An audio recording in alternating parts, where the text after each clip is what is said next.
Welcome to part 2 of our Wheatbelt Wandering series. In this episode, we explore the historic inland town of York. The first place on our list for the day was the rather imposing town hall. While the hall is very interesting in its own right, it's also home to the local visitor centre. So if you're looking for some information on the town and its attractions, this is the best place to start.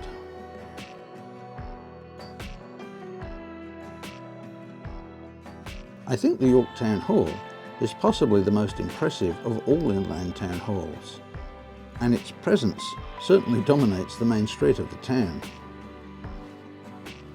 Information boards on the upper floor provide the visitor with a short history of the hall and how it came to be constructed.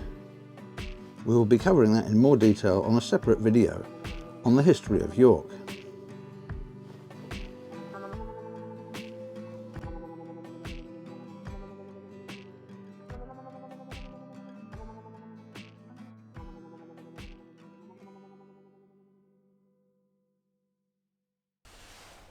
The town hall is almost as impressive on the inside as it is on the outside.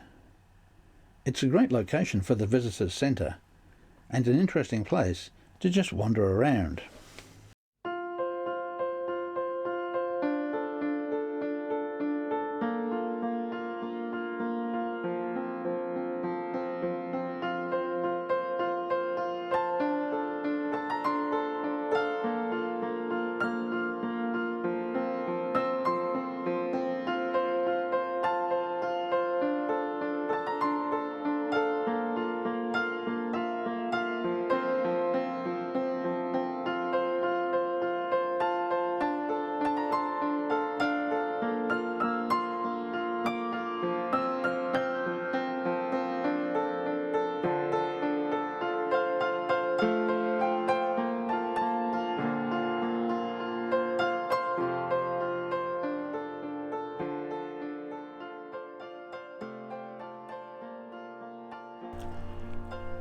The first place we decided to check out, after having a look around the town hall, was the lookout on top of Mount Brown. The lookout is accessed from Lincoln Street, and it's an easy drive up a sealed road to the top of the hill. Mount Brown is 342 metres above sea level and provides stunning views of the town and surrounding farmland. There's a picnic area with toilets, seats, tables and a barbecue just below the main lookout. Spring is really a marvellous time to look over the farms and get the full benefit of the brilliant green wheat fields and the stunning yellow of the canola.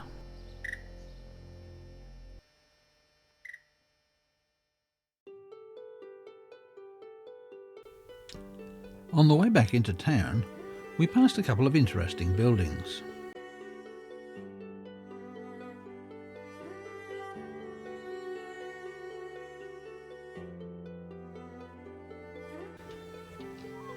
One of the many attractions in York is the swinging bridge.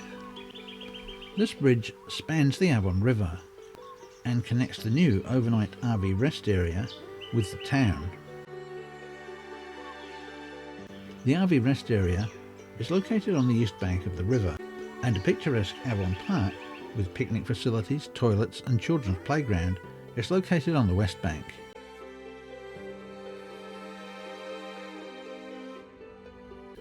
The RV rest area also used to be located on the west bank, but was moved across the river and expanded.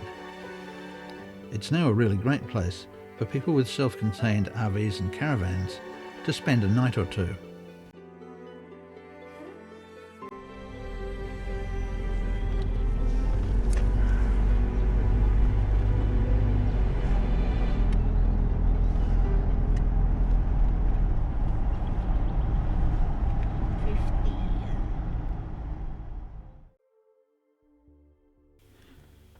There are many beautiful heritage buildings in York, and St Patrick's Catholic Church is one that stands out.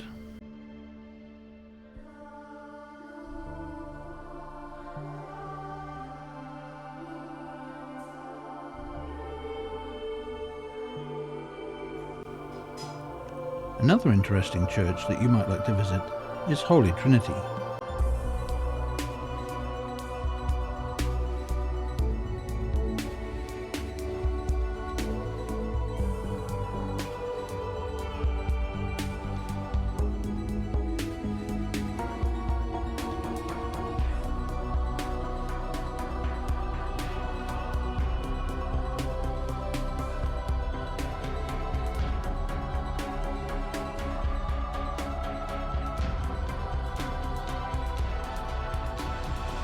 A third church of significant heritage value is the Uniting Church. Religion once played a much greater role in country towns than it does today, and in many places churches are closing down and the buildings being sold off.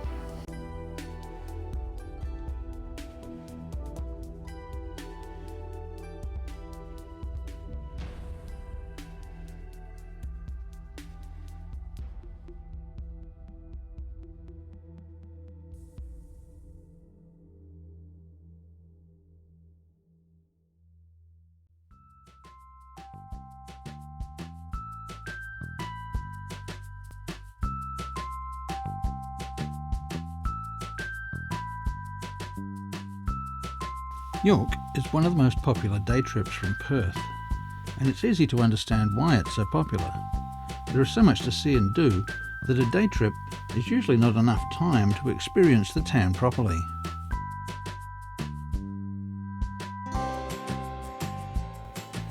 We were lucky to have the best part of 2 days to explore, but even then, time was quickly running out and there were still plenty of places we wanted to see.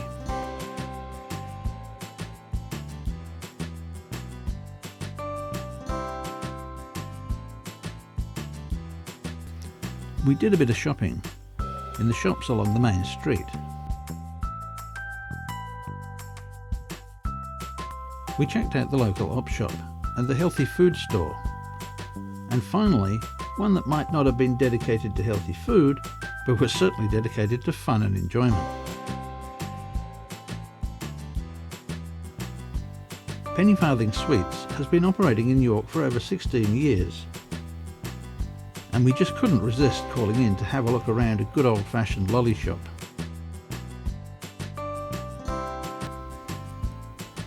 I know I should stay well away from sweet treats, but there was just no way I could resist picking out a couple of small items, and we settled on nougat and a sherbet fountain.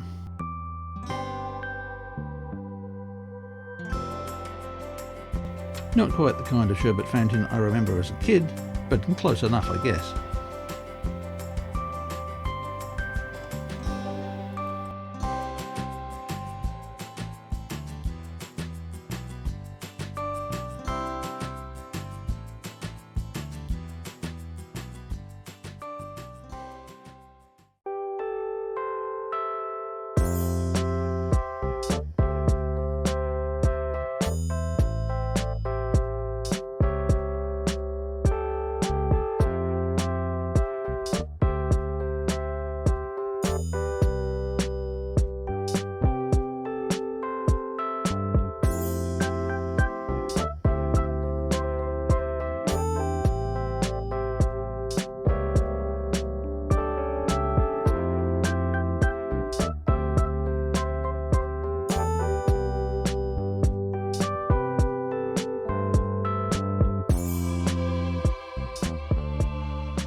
If you call into York Visitor Centre in the town hall when you get here, you can pick up a brochure for $2 that will help you identify the plants that you'll find in the York Bushland Garden, and that's what we're exploring at the moment.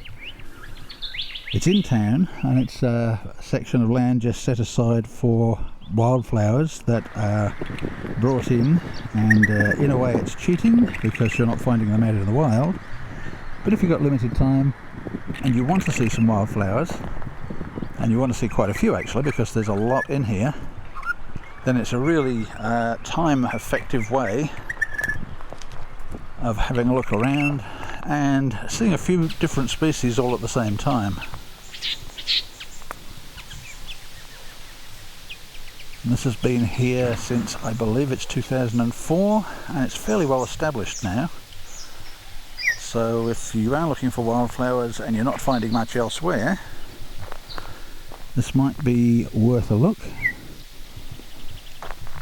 Unfortunately we're a bit cloudy today, so the light isn't brilliant,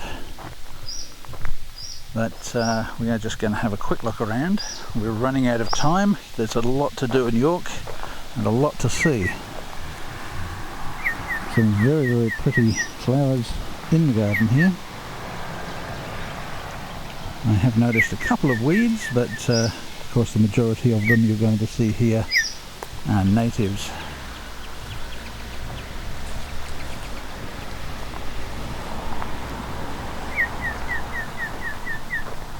They probably don't have any orchids, although I haven't looked at the ID chart myself yet. But there are some interesting ones here that you might not see elsewhere.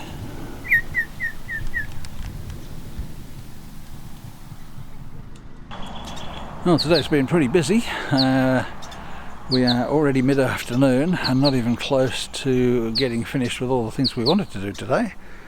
We've still got the museums to have a look at, the car museum, the prison, and the one next door to it, can't remember what it's called now. But we are rapidly running out of time. I think it's probably about 3, or even after 3 now. I haven't got a clock with me at the moment. Whether we'll get it all done today or not, I don't know, but it's been a very busy and very interesting day. If you're coming up to York, there's a ton of things to see and do. Really worthwhile checking it out, especially during wildflower season. This wildflower garden that we've been having a look at is really going to be spectacular. There's a fair few wildflowers out now, and that's only going to improve over the next 2-3 weeks, I would imagine. So I would encourage anybody who is thinking about heading up to York and hasn't been here for a while, come up, check it out. The RV rest area on the other side of the river is a new development since we were here last time. Previously it was on the town side and it was just all parked in a row. Now it's much nicer, right next to the river as well, and a very pleasant place for those with self-contained vehicles to stop. Of course there's a caravan park in town, and a lot to see and do around here. Okay, done.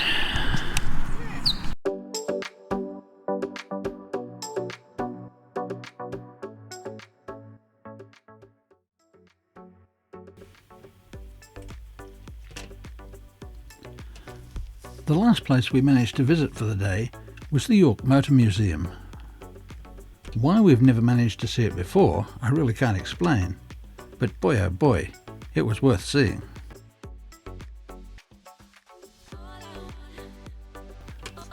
There's a lot more to it than it might appear from the front, but it's just awesome.